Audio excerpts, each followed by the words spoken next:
El aire gélido de Viena se filtraba a través de las pesadas puertas de roble del restaurante Der Spiegel, un santuario de elegancia donde el tiempo parecía haberse detenido entre molduras doradas, espejos de cristal de Bohemia y el suave tintineo de la plata fina sobre manteles de hilo blanco. Julián ajustó el nudo de su corbata de seda frente al gran espejo del vestíbulo, observando su reflejo con una serenidad que rayaba en lo gélido. Era su 10º aniversario de bodas, una década que, hasta hacía exactamente 6 meses, él creía cimentada en la lealtad absoluta y el respeto mutuo. A su lado, Elena apareció envuelta en un abrigo de piel que no lograba ocultar un vestido de seda carmesí, un color que gritaba desafío y poder. Su sonrisa era un arma cargada, una mezcla de desprecio apenas disimulado y una anticipación eléctrica que Julián conocía bien. Ella creía que esa noche sería el golpe final a la dignidad de su marido, el momento culminante de un juego de humillación que había estado orquestando en las sombras. Lo que ella no sospechaba era que Julián no era la presa, sino el arquitecto de un coliseo donde ella estaba a punto de entrar sin salida alguna. Caminaron hacia su mesa reservada, la mejor del local, situada bajo una imponente lámpara de araña que proyectaba sombras alargadas sobre el suelo de mármol.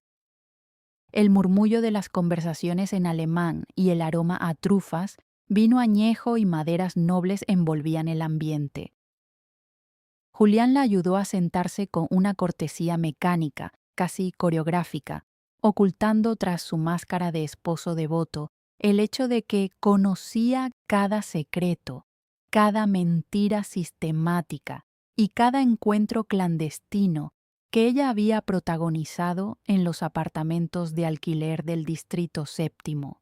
Mientras el camarero servía un Riesling del Valle de Wachau, Elena no dejaba de mirar hacia la entrada, su ansiedad disfrazada de aburrimiento aristocrático. Julián observó cómo sus dedos tamborileaban rítmicamente sobre la mesa, una señal inequívoca de que el invitado que ella había convocado secretamente estaba por llegar. Él, por su parte, mantuvo la calma del ajedrecista que ya ha visualizado el jaque mate 10 movimientos atrás. La atmósfera cambió de repente cuando el aire frío de la calle volvió a entrar en el salón. Elena irguió la espalda y una chispa de triunfo malicioso iluminó sus ojos verdes. «Espero que no te importe, querido», dijo ella con una voz que destilaba un veneno azucarado. «He invitado a un viejo amigo para que se una a nosotros. Al fin y al cabo, una celebración de 10 años merece testigos que sepan valorar lo que hemos construido». En ese instante, un hombre joven, de hombros anchos y una arrogancia que le precedía como una fragancia barata, cruzó el salón con paso firme. Era Marcos, el arquitecto que Julián mismo había contratado un año atrás para remodelar su residencia de campo en los Alpes. La audacia de Elena era monumental. Traer al amante a la cena de aniversario, sentarlo a la mesa de su marido y forzar una confrontación pública que dejaría a Julián como el cornudo oficial de la alta sociedad vienesa. Marcos se sentó con una familiaridad insultante, pidiendo una copa de champán sin esperar a ser invitado formalmente. «Gracias por recibirme, Julián», comentó Marcos con una sonrisa de suficiencia, clavando sus ojos en los de su anfitrión. Julián, lejos de mostrar la ira que ellos esperaban, levantó su copa con una elegancia imperturbable. «El placer es mío, Marcos. De hecho, tu presencia no solo es bienvenida, sino que es absolutamente fundamental para el desenlace de lo que tengo planeado para esta velada tan especial». La cena transcurrió bajo una tensión superficial que solo Julián parecía disfrutar.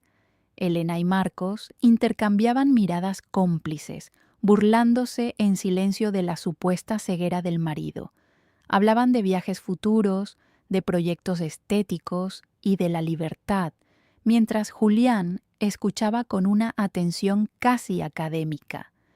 Cuando llegaron los platos principales, Julián dejó su cubierto de plata a un lado y sacó un sobre de cuero negro de su maletín, colocándolo sobre la mantelería blanca como si fuera un postre exquisito que nadie había pedido. «¿Saben?», comenzó Julián, ignorando el faisán que se enfriaba frente a él. «Siempre he creído que la arquitectura, como el matrimonio, depende estrictamente de la integridad de sus cimientos. Si los cimientos están podridos, si hay grietas ocultas por el papel pintado caro, toda la estructura se convierte en un peligro mortal para quien habita en ella». Abrió el sobre con una lentitud deliberada. Dentro no había fotos vulgares, sino una cronología técnica perfecta. Julián comenzó a desplegar documentos sobre la mesa, cubriendo el espacio entre las copas de cristal. «Contraté a la agencia Strauss hace 6 meses», explicó con voz monocorde. «No solo fotógrafos, sino analistas forenses de datos y expertos en rastreo financiero. Aquí tengo el registro detallado de la habitación 402 en el Grand Hotel de Salzburgo el pasado marzo, pagada con la tarjeta corporativa de nuestra empresa familiar que tú, Elena, manejas. También tengo las transcripciones de los mensajes que Marcos enviaba desde mi propio estudio de arquitectura, utilizando el servidor que yo mismo pago». La cara de Elena pasó del carmesí de su vestido a un blanco cadavérico, mientras que Marcos intentó articular una defensa que murió en su garganta al ver la mirada de Julián. «Pero esto no es solo un asunto de faldas», continuó Julián, deslizando un segundo fajo de papeles. «He descubierto que ustedes dos no solo compartían sábanas, sino que diseñaron un esquema de sobrefacturación en las obras de la casa de campo para desviar cerca de 800.000 euros a una cuenta en Bratislava. Eso, amigos míos, no es solo infidelidad, es fraude, estafa y robo agravado». El clímax de la ejecución del plan de Julián no consistía solo en la revelación, sino en el entorno. «Miren a su alrededor», susurró Julián, señalando sutilmente las mesas circundantes. En la mesa de la izquierda, el socio principal del bufete de abogados más importante de Austria tomaba nota mental de cada palabra.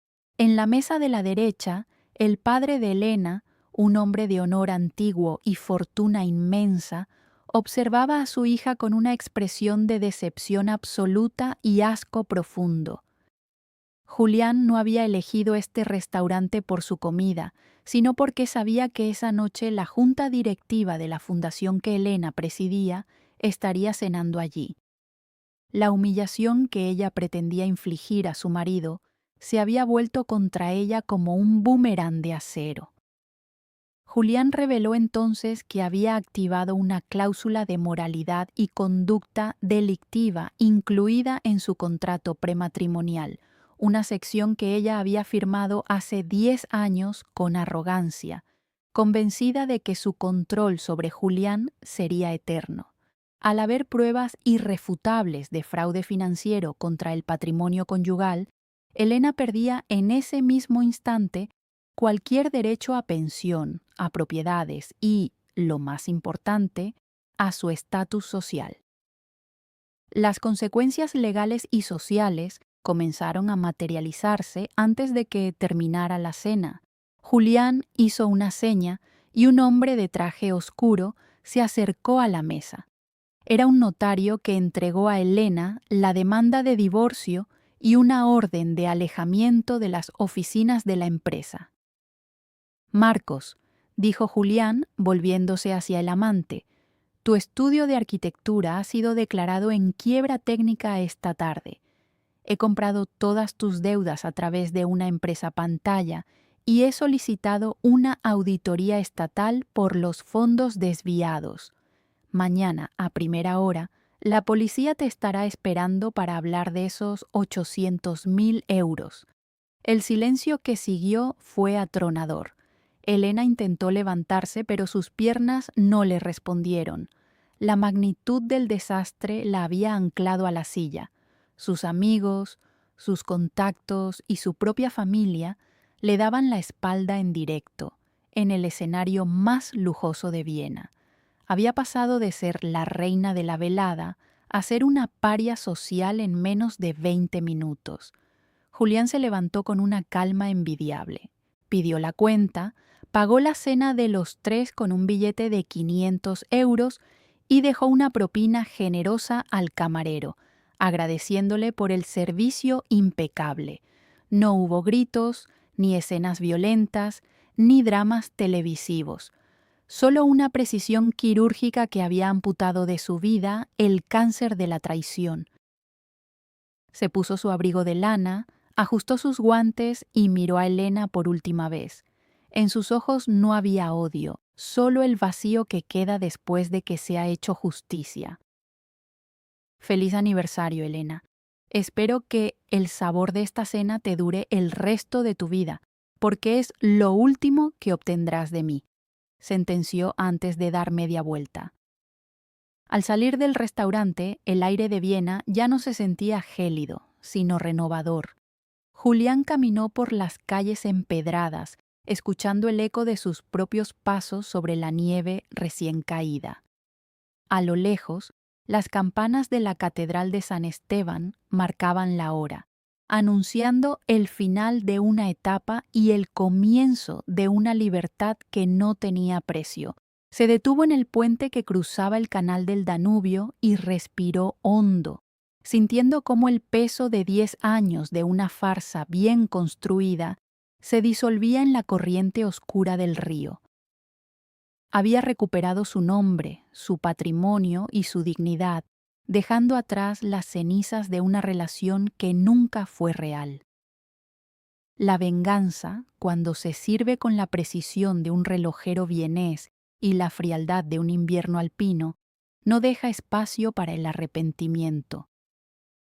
Julián se perdió en la penumbra de la ciudad, un hombre solo, pero finalmente dueño absoluto de su propio destino, mientras detrás de él, en las luces doradas del Der Spiegel, el mundo que Elena conocía terminaba de desmoronarse por completo. Aquella noche, el frío de Viena había sido su mejor aliado y el silencio de la noche, su más fiel confidente. El cierre de este capítulo no era un final, sino la apertura de un horizonte donde la verdad ya no era una carga, sino el suelo firme sobre el cual volvería a construir su vida, esta vez sobre cimientos de granito puro que ninguna mentira podría jamás erosionar.